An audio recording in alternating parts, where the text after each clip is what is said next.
જય માતાજી મિત્રો, હું છું આપનો રાજભા ગઢવી રાજકોટ. ઘણા સમયથી એક લોકગીત સાંભળું, બહુ પ્રસિદ્ધ લોકગીત છે અને ઘણાના મુખે સાંભળ્યું છે અને બહુ સરસ ગાય છે. મતલબ કોઈને ખબર જ નથી. આ વસ્તુ આમ હોય કે ન હોય આ વસ્તુ કોઈને ખબર જ નથી. ગીતના શબ્દ છે કે સૈયર મોરી રે ચાંદાની પછવાડે સૂરજ ક્યારે ઉગશે રે લો.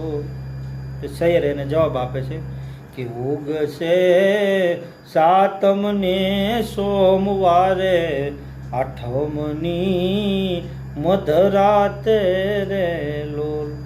આ ગીતનો શબ્દ છે, તમે બધાએ સાંભળ્યું જ હશે, પણ હકીકત આ ગીત આવી રીતે છે જ નહીં. કેવી રીતે છે કે જ્યારે ત્રેતા યુગ પૂરો થયો, પૂરો થવાની એન્ડ ઉપર અને દ્વાપર યુગની શરૂઆત, ભગવાન રામનો યુગના અંત અને ભગવાન કૃષ્ણના યુગનો શરૂઆત થવાની તૈયારી. અને એ સમયે મા ધરતી, મા સરસ્વતી અને મા લક્ષ્મી એ બધી એની બેનપણીઓ મા ગાય માતા બધી ભેગી થઈ અને પૂછે હે બેનોને, સૈયરોને કે હે સૈયર, ભગવાન શ્રી રામ સૂર્યવંશી હતા, એટલે એમ કહે છે કે ભગવાન રામ પછી કૃષ્ણ અવતાર ક્યારે આવશે? એટલે ત્યારે સૈયરે જવાબ આપ્યો, અને ભગવાન કૃષ્ણ છે ને ચંદ્રવંશી છે. એટલે ગીત હકીકત કેવી રીતે છે કે સૈયર મોરી રે સૂરજની પછવાડે ઈ ચાંદો ક્યારે ઉગશે રે લો. સમજાણું? સૂર્યવંશી ભગવાન રામ અને ચંદ્રવંશી ભગવાન કૃષ્ણ.